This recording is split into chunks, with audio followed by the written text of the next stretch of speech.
Welcome to Tales from the Golden Imp. I am Joe Craig, the Impish Skald. Last time we visited with Morris as he passed on to Necropus' embrace and found his final resting place. He had a great surprise as he was joined with Adia the Green. There was also a meeting with Ethan Eldos and Olan Durf, as the two cities tried to put bad blood behind them to handle the larger threat at hand. Jaina was also greeted by Meg to check on her to make sure she was alright. While this was happening, Regos was contemplating the meaning of the oracle sending him to the frozen mountains of Malatin and Chunda. What's next for our heroes? We shall find out in this episode of the Calmbringer Cycle. Welcome to Tales from the Golden Imp. Episode 7, Crossroads.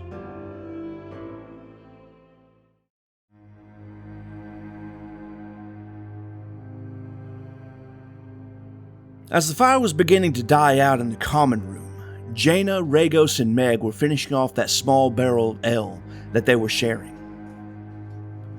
So, where do we go from here? I don't think it would be much help to go back to Malatin. We could get information from the council there, but beyond that, I'm not exactly sure that's where we're meant to go. Regos was speaking through a pipe between his teeth, surveying the last of his ale in his mug. Jaina finished off the last of her ale while contemplating the question. I need word from Justicar Moorish for his orders. If he wishes me to act independently, then I can go where the wind guides us. There is far more at stake here than the cities of Malatin and Chunda. We're talking about the return of Callisto. He nearly took over all of Calidria last time he was around. What if the Skull was bluffing? Durg is in trouble if they aren't warned either way. So is Durg our next play? Meg mentioned. Regos took another puff from the pipe. Well, I figured it'll take about half a day to get the message to the Moorish character and his response, and we'll need supplies regardless of what we do. All I know is this is big enough to cost me gravely, let alone the people of Malatin and Chunda. I think you're right. Durg is the next target, but not an easy one. The Skull is going to need more than a couple thousand goblins to hit a city like that if she's going to take it down. If we saw all of her numbers, she must have other plans for the city of Durg. Meg pointed her mug at Regos. You've got a thought there. She either has to increase her numbers or she has a particular target to hit in Durg. What could she take down with a few thousand goblins and a dozen or so trolls? Both Regos and Meg looked over to Jaina. Jaina, realizing that she was the center of attention all of a sudden, she took a deep breath, thinking about the layout of the city and all the tunnels that came in and out of the city. She thought of all the potential targets that would be the biggest hit to the city, and all things pointed to the hardest thing in Durg to take down. The Forge. The whole city was built around the Forge in some capacity. It was the heart of Durg. It was the lifeblood of Durg. After a deep breath, she exhaled and spoke. The Forge would make the most and least amount of sense for her to try to target. Most sense in that is the heart of the city, heart of the power of Durg. Without the Forge, many of the weapons of the kingdom of Edius depend on would be gone. Least in that is the most fortified location in the city, let alone the number of war priests that call that place sanctuary. It's a holy site for all that follow Belden. They consider it his greatest wonder. It really is the only place that makes sense, if it's not the Academy of Belden. But that's just a learning institute. Yeah, the Academy is a thought. It would cut the line of priests, but that would be a long-term thing. Many of these things could be rebuilt. The Forge makes more sense to me. What about you, Meg? What's your life travels tell you? Meg considered. Well, my question is, what if she's not working alone? What if her target is something else? something indirect. If I were her, I wouldn't move on Durg without a force strong enough to take the city down, or ensure that that nut that is the forge could be cracked. She has mental powers. That's how she controls the beasts. And the amount of amethyst in the cave system could work as a beacon to amplify her abilities. What if she spent some of that time reaching out to something else? They'll sit in silence for a bit, thinking over the options. Well, Meg, darling, know you have quite the skill to paint the brightest of pictures. Reinforcements. But from where? Devolton? They would have to come by sea, and I'm sure that there's a port that's dedicated to the city of Durg, isn't there? Of course there is. Durg has a small settlement that serves as the port of Durg. That settlement is in Belden Bay, just north of Durg, along the Iceflow Canal. Port Skara. That iceflow is about to break loose for the vessels to start traveling again. So it would be possible. Aid would have to come by sea to not be noticed. Zaphos is still on high alert for anything by sky. And there is Muzzuria to consider as well. But how quickly they bent the knee to the great Lord Callisto during the start of their war. Meg and Regos were both half-elves and had no love for Muzzuria. With their past, Meg and Regos were both half-elves and had no love for Muzzuria with their past of blood purity and the like. Let alone this whole view that elves and dragons were the only pure races. They were indeed a problem in the past. Sentiments were changing there, but until the royal family changed hands, it was doubtful that it would go away completely. Both had been there in their travels, and on the ground things were changing. The outright racism there was getting better, but slow to change with the longest of years, or so it was said. Sure, they have changed their policy on slavery, but they still had indentured servitude. Until that changed, they would be the black spot of all the kingdoms of Calidria. And that wouldn't change until Eros Halafasti was no longer in power. Eros had been in power in the center of the line of this racial purity hogwash that Halafasti family had been spewing for thousands of years. They have also kept the Butcher in business over that time. Even with his expulsion from the Death Speakers, he maintained his position as the Kingdom of Feduria's executioner for that duration. Neither of them had any love for the Kingdom of Feduria. Meg had very little love for anyone that would call her a half-breed. Luckily, the world of Calidria was set against Feduria in this. It would only be a matter of Feduria stepping out of line to have the whole world set against them in active war. For all the talk of the calm, things were ripe and kindled for another conflict. The calm was only around because the conflict hadn't started yet. Aliston was moving to take territory in Slykin. Edius seemed to be behaving itself as normal.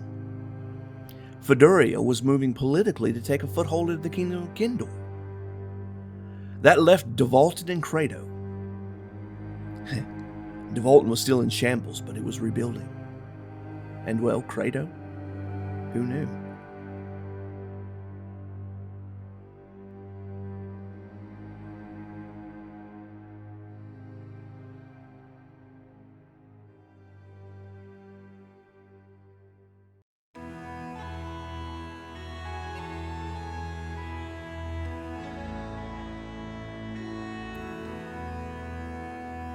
As dawn approached, Gillard Tones finished composing his report for Lord Varfarrion.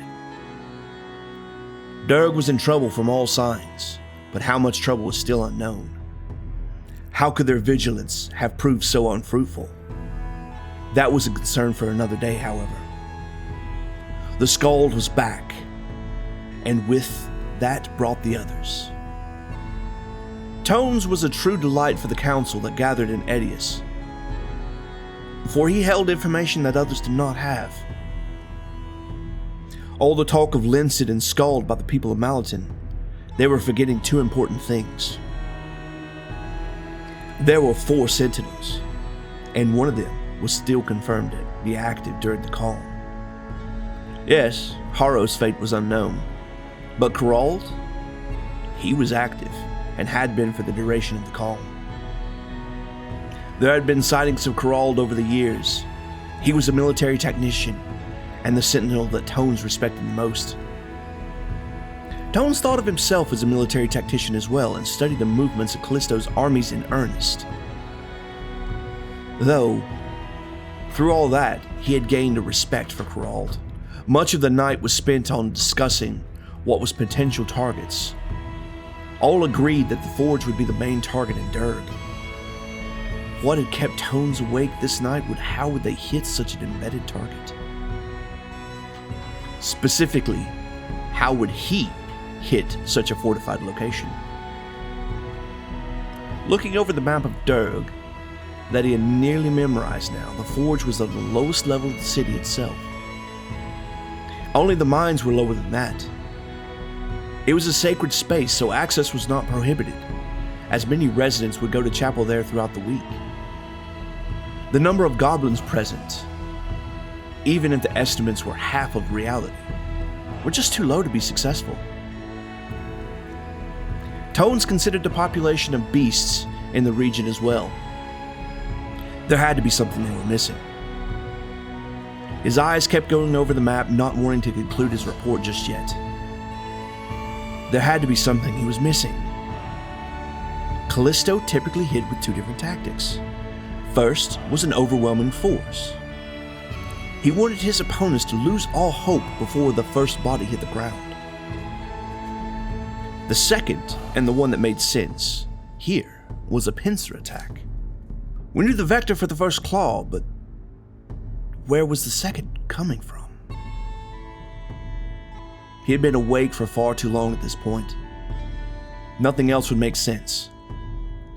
For all of his long years, sleep was still needed. Perhaps the solution would come to him in his dreams. He finished his report and packed away the letter to have it sent off. He finished with, "I'm missing something. We'll report more when I have the missing pieces to the puzzle. For now, Durg will need aid, and need aid immediately." With that, Tones settled to his bed, gave a prayer to Halafaust to see the unseen portion of the enemy's plan. He prayed for continued strength and prayed for the war that was to come. He prayed that as few lives be lost in this war as absolutely necessary. War was war, however, and rarely was it a bloodless affair. With that, Tones climbed into bed and attempted to get some rest as the first crows of the town's roosters began to sound.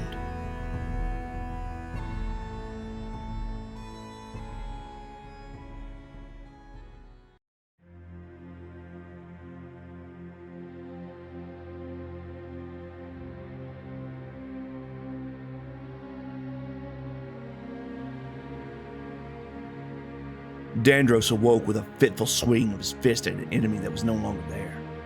He wasn't used to the dark places being dangerous. They were his home. This whole ordeal had violated his home, and he wasn't taking it well. He moved to the wash basin to splash a little water on his face. He had to center himself. It was just a dream. Dandros got himself a drink of wine to wash away the memory of the dream from the forefront of his mind. It was nights like these that he wished he could look in on his daughter to make sure she was safe. He even wished that he could do that for his wife, but that ship had sailed. One fact of the dream hung with him, though. It was in Durg. The carved halls of Durg he would recognize no matter how long he was away from those great halls. He could even picture the tunnel in question. It was one of the places he would slip off to when he was in his studies there about stonework. The fact that he was a miner after all of his training was almost blasphemy. His hands were made to create beautiful things with stone, not take precious things from it. Another swallow of wine, his breath was now steady. Dandros walked over to the bedroom that he kept clean and ordered for Deidre, in case his daughter ever wanted to come home. No, not home, but to visit him. If there was danger in Durg, he would have to be there. He could not let harm come to his family. They were still his family, even if marriage was no more. He still loved Sylvia, but they couldn't live together. It was just bad for everyone involved. Sylvia was right about one thing. He was wasting his talents in the mines. But he had to put food on the table somehow. Selling trinkets to other miners just wasn't something that paid the bills. He did all right around calming day and when the traders came to town, but those were few and far between. Dandros pondered over the dream again. He looked up to the stone hammer that he kept above the altar. It was the only weapon he ever made. As soon as his eyes set upon the altar, words hit the back of his mind. You are free to change your craft. You aren't tied to just one. You work stone. That can mean a lot of different things. Your family, your friends need you. I need you. The voice was his own, but the words were not. But the meaning could not be clearer. He was heading to Durg, it seems. Perhaps the elves were headed that way. He would find out in a few hours. Perhaps he could get a ride with them.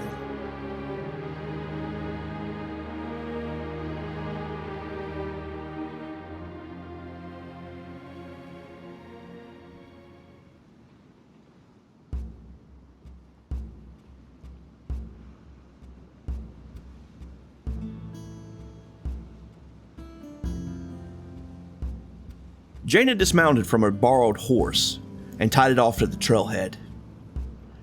She chided herself about what she was doing. Yes, there was a small contingency that hung back to make sure the cave stayed vacant, but if the goblins came back in force, that small number would mean nothing to them. Jaina's day had started early with sending her report and asking the questions that she had agreed with Meg and Regos about. There were too many factors at play. She needed advice on what she should do. That, and she didn't want to continue on without the blessing of the temple. Even though, if it came to it, she was continuing on. With or without the blessing of the temple. She knew she had the blessing of Hallis, and that's what mattered. As she approached the cave, she offered some warmish stew to the two guards at the entrance using the old outpost that the goblins had used. Jaina exchanged pleasantries with the guards, but continued on her way, taking a torch with her as she went. She was on a mission, and had little time to see to it without alerting anyone else as to what that mission was. She turned right at the T-intersection of the cave, and then took the next left. She followed the path of gore from the initial site to the final resting place of Morris. The frozen look of determination that was on Morris's face, and the danger of the whole situation. How could Jaina have not checked then and there? The goblin bones were his prized possession. He was spawned from a black dragon, and with it came the addiction that they carried. For Morris, it was odd-shaped bones. They were his little hoard, his little treasures.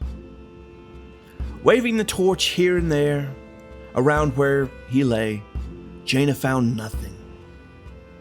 She was on edge, but she had to know. She had to see if they were there.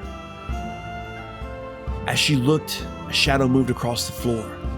In one practiced motion, she dropped her torch, took her glaive in both hands, and moved to a defensive stance. Then relaxed. Regos, what in the name of the gods are you doing here? He isn't the only one here, Meg announced as she moved forward from the shadows as well.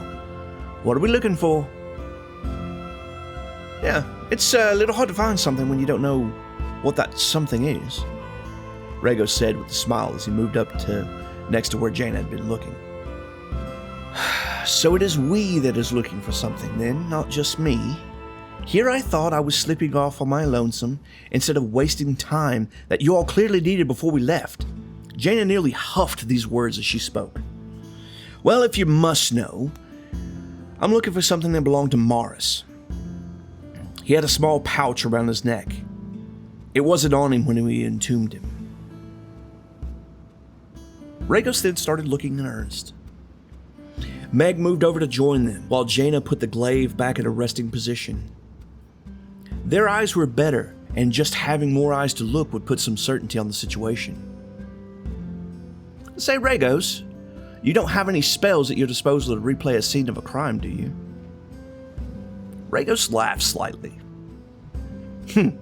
I've read about spells like that, but it was way beyond my skill in casting.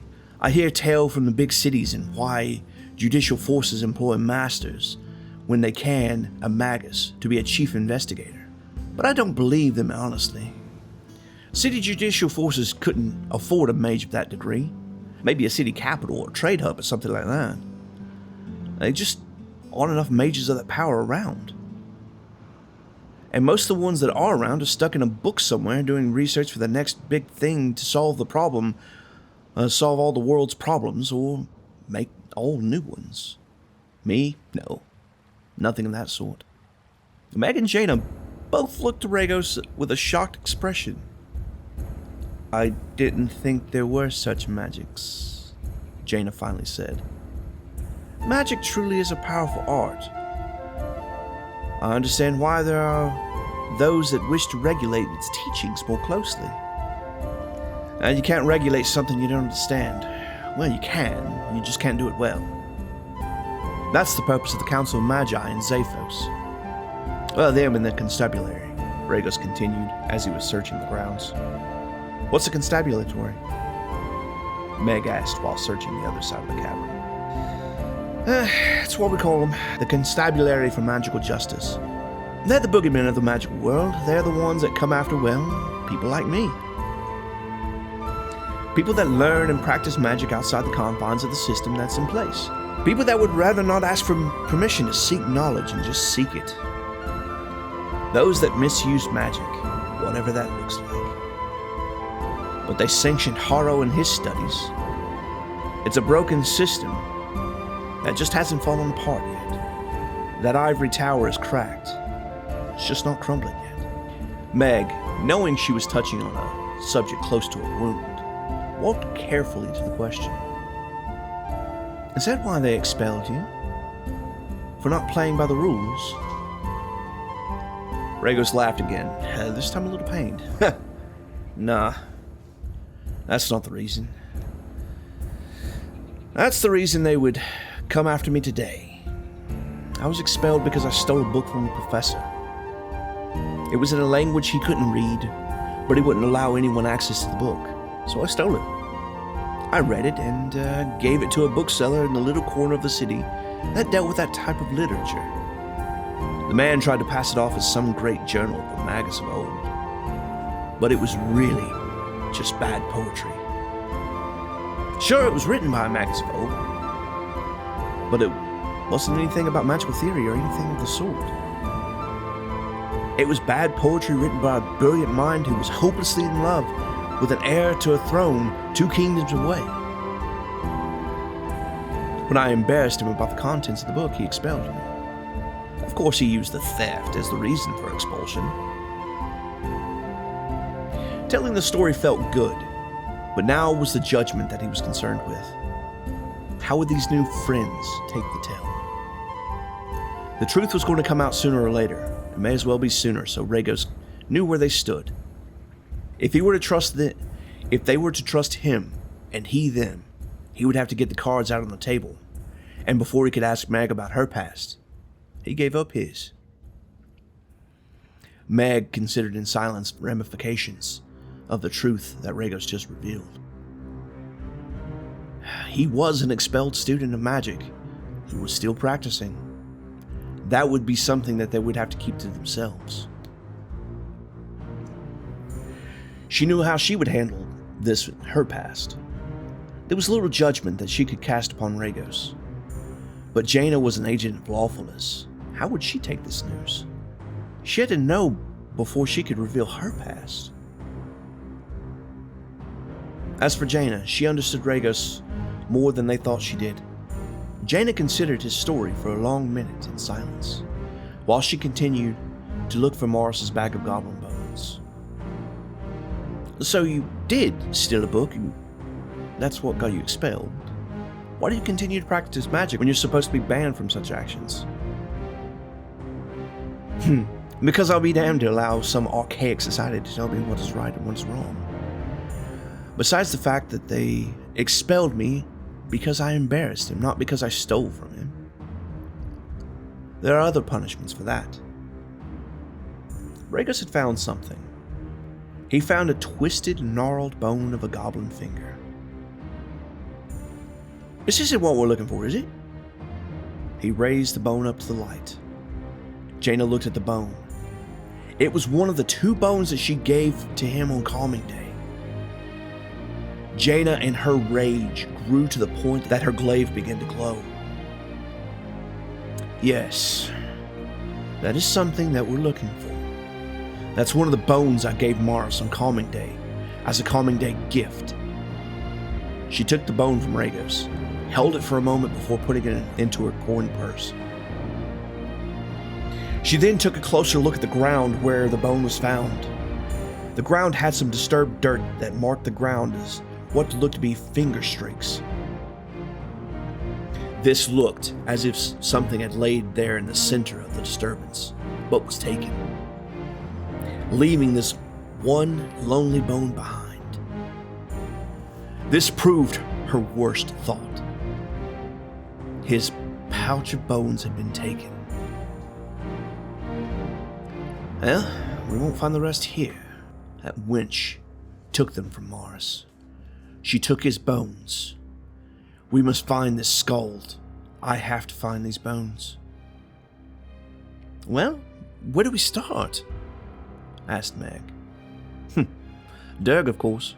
That's just where the skald's heading, Regos responded for Jaina.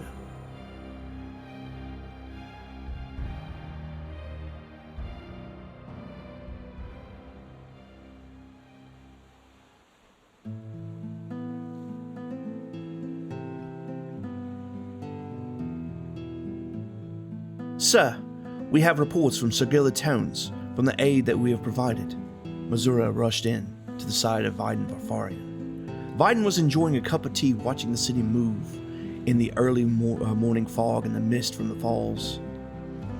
The great falls that this forest was named after. The rush of water could be felt at this distance from the falls, and Muzzuria had believed that she was not hurted for the briefest of moments prior to Vyden's nod. Vyden turned to take the report. Thank you, Muzzuria. Could you fetch me Alana? Muzzuria left with a bow of acknowledgement, and Vyden started reading the report. Tones was an orderly person and recorded everything in the order in which it transpired. Vyden had already prepared for the road. Karos was the next stop in the wake of the news, and he knew this before he completed the first page. All in all, things had been successful, which was a good thing. But the news that carried with it were dire words. Just as he finished the report, Alana arrived, still dressed in a flowing green dress. She had been to Mass. Thinking of the time he had hoped he had not disturbed her prayers. The palace was also a temple to the god Halafaust. They ruled from the Hall of Justice and were being called to uphold justice once more. Did I disrupt you, Alana? Vyden had to ask, knowing this would not see it as a disruption either way. But he had to ask the question. No, Father, we had concluded. I was eating and socializing when Muzzuria found me. You have news from the north? Alana said while moving up to her father's side. Vyden was caught by the thought of just how much like her mother she looked. How long before he was counseling suitors on how best not to foul things up like he had. He didn't have time for such revelry, but long ago he learned that you needed to appreciate the moments. This was one of those moments in his long life that he knew he wouldn't have many more of. Yes. We have the reports back from Tones. The rescue mission was a success. We managed to save most of the people that went abducted. There were casualties, of course. But the towns of Chunda and Malatin will survive. The grain reserves will be tested this winter, and they may be too proud to ask for aid in that department. However, that is where the good news ends. They are back, aren't they? The Sentinels? Alana cut straight to the point. She had been having dreams that disturbed her. Dreams that she hadn't had since childhood during the dark days. The boogeymen of the world were back and she knew it. Vyden smiled at her for the briefest of moments, appreciating how well she paid attention. Yes, I don't believe all of them are yet, but they are back. The Skald has a new body, but the reports about her actions and movements are too close to not be heard. I'll be leaving for Karos in a few days, but in the interim, we need to make plans for how we will react to this threat. You will oversee things while I'm away. It's time you start getting some leadership under your belt. Vyden briefed her on the key points of Tone's report, and they spent the morning cross-referencing it with the information that they had from the early days of the war with Callisto. One thing was fact. Aeternitas was a thorn in the side of Callisto. If they had to do it all over again, they would try to hit first. Aeternitas had the advantage of being as far away from Devolton as possible. Either way you went, you had multiple kingdoms that separated Devolton. To the east, you had Aliston, Feduria, and Kindle, at least. And to the west, well, you had Zaphos, but much more sea. Zaphos was not a friend of Devolton. But then again, the leader of that kingdom tried his best to stay out of wars. You couldn't stand neutral when the world was at peril. By choosing not to do anything, you are allowing evil of the world to win. Vyden had said those exact words to the Lord of Zaphos, this Nevarro Cass. This was weeks before Cass was forced to bend the knee to Devolton. That was over 500 years ago, yet this human remained in power over Zaphos. By this time, those that understood the way of the world knew that Cass wasn't a mere human. But what he was, anyone could guess. He chose the guise of a human. Alas, Vyden was drifting, as it seemed to do more and more these days. If Callisto was determined to make sure Aeternitas fell first, they were to make it a hard task to say the least. Aeternitas City lay in ruins still. Karos acted as the capital of Aeternitas, and so it would be to Karos to meet the minds of the kingdom.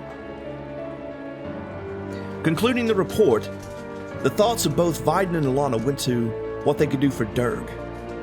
They could not allow Durg to fall.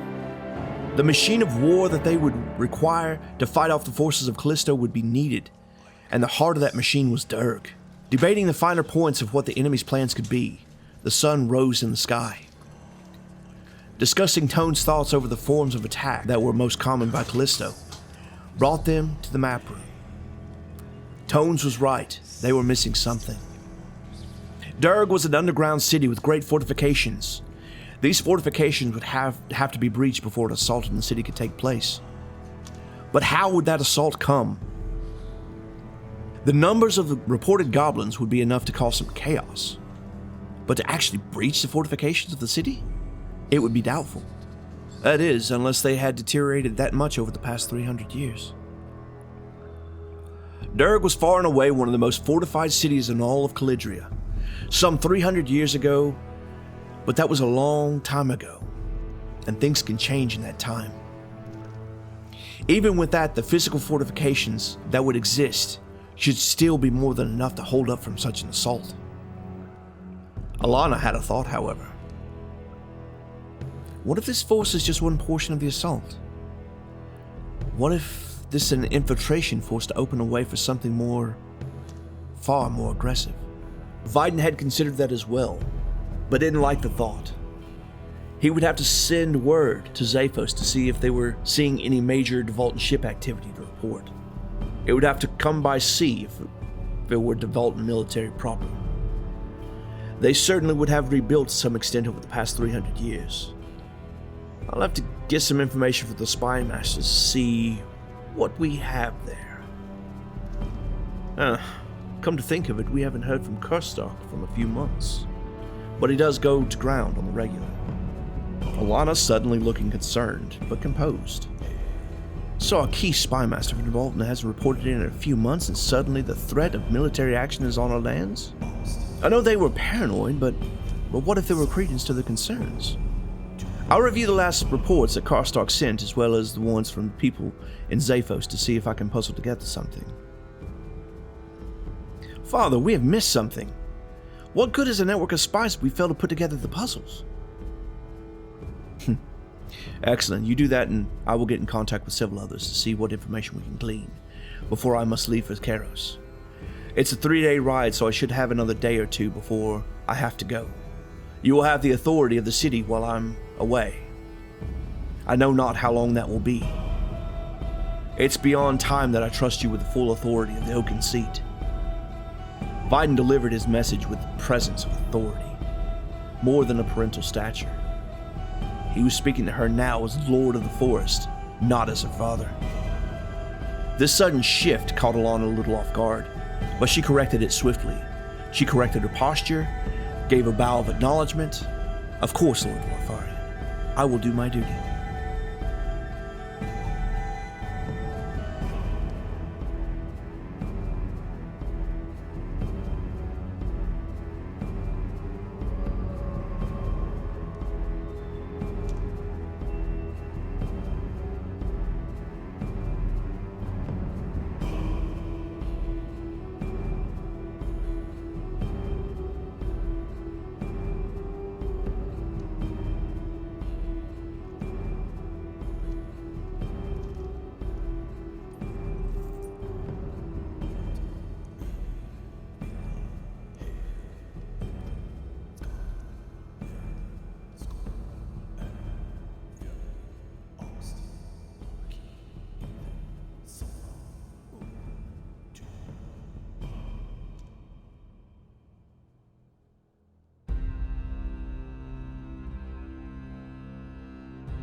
Back in Chunda, Jaina had received a response from Karish that she was awaiting for. Regos and Meg were gathering supplies for the road while she got caught up on the missive. She couldn't help herself but allow that iron face to smile as she read the words that Karish had for her. It had been a long time in coming, but it was time for her to be sent out into the world to do her duties. Karish had complimented her on her work with the rescue mission and for taking that initiative. Furthermore, he supported her wishes to travel with Regos and Meg to see how much deeper this rabbit hole went. His parting words to her were, "We all have to answer the call of Hallis. She has given you this charge. You must follow it. Go with the light, and may Hallis guide you always." Jaina folded up the letter and slid it into her armor. She then went over to the bar and ordered a tankard of ale. So you can smile, eh?" Looking down, Jaina realized that she was being talked to by a dwarven woman. This dwarven woman was stroking the scruff on her chin. Jaina then blushed with embarrassment, not realizing that she was still smiling. And the blush only made her smile that much more. The two women shared a laugh and then a drink. Jaina couldn't help but buy the lady a drink after making her laugh like that. Well, a couple hours later, the door opens for Meg and Regos. Their arms are loaded with gear for the road, and Jaina is laughing hard with this dwarven woman. The woman is telling a story that had Jaina laughing hard. Regos leaned over to Meg. "I didn't know she could laugh." Meg agreed and added, "Yeah, especially in the state we found her earlier today. She was a wreck earlier. I guess this is what she needed." Regos and Meg tucked away the supplies, letting the two women have their laugh. By the time they returned downstairs, the story was finishing. The story was finished in time to hear Jaina ask the woman her name. "Esmerelda Durf. I'm old Olin's wife. I thank you and your friends for rescuing our people. If it weren't for you lot, we wouldn't have much of a city left to rule over, so thank you. I suspect from the looks of your provisions that you'll be off before Olin returns. If there's anything we can do to help you and make your travels a success, just ask." Regos and Meg had made their way to join Jaina in hearing the revelation. Regos gave a flourish and a bow before speaking.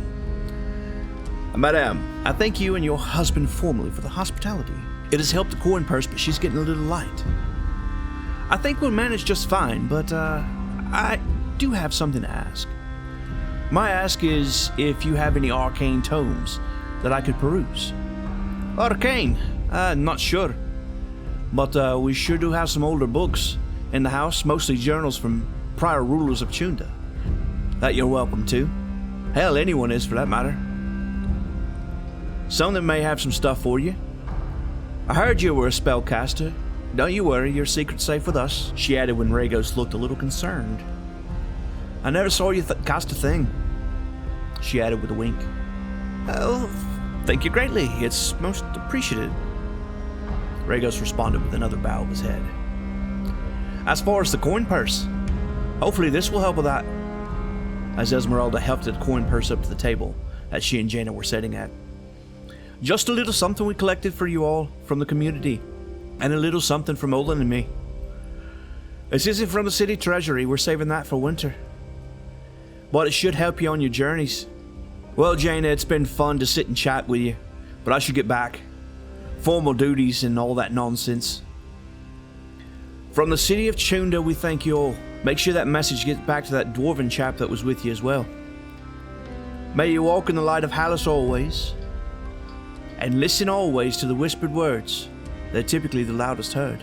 With that said, Regos escorted Esmerelda back to her home and spent the rest of the day looking through books. There was much that interested him in these tomes, but nothing to push his arcane understanding to a higher degree.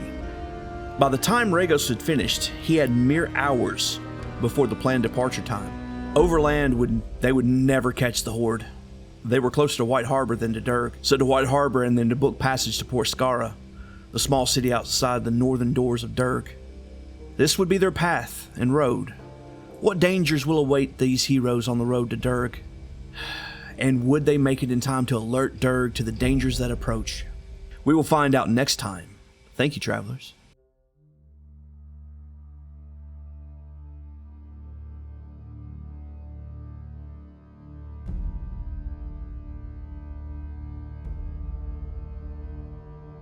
Lore Corner. Keepers of the Beasts. Callisto was known for the use of beasts of Calidria as part of his military, and that was only possible with the aid of the Keepers of the Beast. These elite military units commanded the beasts that were used in battle. They were led by the powerful Skald, who it was said could control many beasts all at the same time. The nature of psychic power is said to be a gift from Waldron, but was intended to be used as a way for enlightened species to communicate with these beasts, not control them. Some speculate that this is the reason that those with the gift to control beasts lose their hair. Another interesting fact is the fact that they all share the same eye color. A purple, the same color as amethyst. Creatures controlled by the gift have glowing eyes of the same color, almost as if the eyes were smoking this purple glow. These odd factors are ones that mark a keeper to the point that it is nearly pointless to attempt to hide themselves. It is said that even magic is ineffective in disguising a keeper. It is true that even Harrow and his cabal of wizards were unable to hide the identity of the Keepers of the Beasts that made up Callisto's military forces. In the beginning of his rule, Callisto found the Skald early in the days of his reign. It is said that when she was discovered in Slykin, where there were fighting pits, where she was a legend by commanding a beast that was sent to kill her. Instead of killing it, she controlled it. From there, she was paired with the beasts to fight in the arena against other beasts, which proved ineffective, and other gladiatorial fighters. The Skald found that there were others like her, so she gathered them under the banner of Callisto. Now, not all psychic powers come with a curse that the Keepers seem to possess. Others are marked with purple eyes and have psychic abilities, but still have every hair on their head, unless it was falling out naturally. Then there were Darkwood elves that seem to lack all hair, but do not have the purple eyes. For the latter, we will discuss them and potential links to Waldron and the curse another time. The Skald was also a member of the Darkwood Elf, so it was hard to say the reason she lacked hair. But it is important to note that her new body was not a Darkwood Elf, and had hair up until she took control of that body. So who is to say what the full reason of the curse is? Perhaps that's a question for Waldrum himself. The Keepers of the Beasts, to be specific, are members of a branch in Callisto's military. Those with the ability to control beasts are called Keepers since the formation of that military force during the early Dark Days. Before then, they were known as Beastmasters, Wardens of the Wood, and many other names. It was only after the Skald formed the ranks of the Keepers of the Beast that had they been called Keepers as such. Being a military unit, they flew a black flag with a white dragon head with amethyst eyes. They did not carry weapons, but it is said that they could manipulate their bodies to have features of the beast that they controlled. Depictions of the Keepers have been made with them with long claws like protrusions, jaws like a beast, and similar features. Like any psychic ability, the use of amethyst crystals to amplify the force of will that one can muster is common. There are links between the crystals and mental abilities. The uses and abilities of various crystals and gemstones have led to full studies of the craft. Either way, the Keepers of the Beast were known to use them in various ways to amplify their abilities. It is said that that is the purpose of the large amethyst geode at the crown of the castle that Callisto ruled from. It was said to amplify a legion of keepers that he kept in the castle under his control, and in turn, that legion controlled a vast number of dragons that were always a common sight around the castle. During the Dark Days, any child born with amethyst eyes and lacking hair was a target of the Skald to bring into their fold. For some reason, Schleichen was a truly potent location for such births.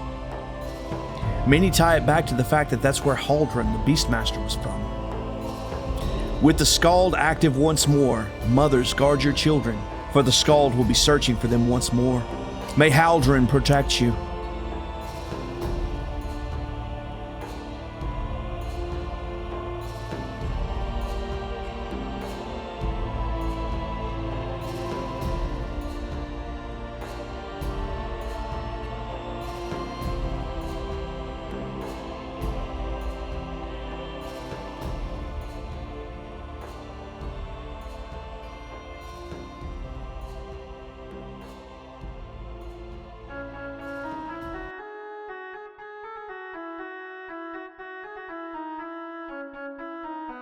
Well, travelers, I want to thank you once again for journeying with me.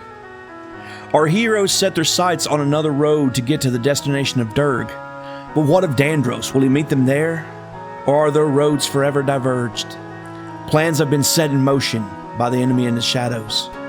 Is it too late for the light to react? Or will they make their movements to catch up with the fact that the game started before they knew the pieces were in motion? All these questions and more will be answered soon, travelers. Now, if you wish to support the podcast, giving it a rating where you find it will mean a lot and really help out. Be that a thumbs up or a subscription over on YouTube. Stars and reviews where you catch your podcast would mean a lot as well. Be it Apple, iTunes, Spotify, Amazon, wherever. Or just telling a friend about the story that we're weaving. Also, if you wish to support the podcast a bit more and get the recipes of Calidria in your kitchen, then stroll over to patreon.com/goldenimpn and sign up for Patreon. There will also be additional lore content coming monthly. This will also give you access to the Discord server. Won't you join us over there and join the conversation? Now, if you wish to follow me outside the podcast space, then you can find me over on Blue Sky at Ember Skald. With that said, travelers, I want to thank you for journeying with me. And I want to thank Adrian von Ziegler for the rights to use his music in conjunction with this podcast. It means a lot, Adrian. Thank you. And with that said, I am the Emperor Skald, Joe Craig. And remember, you've been scalded.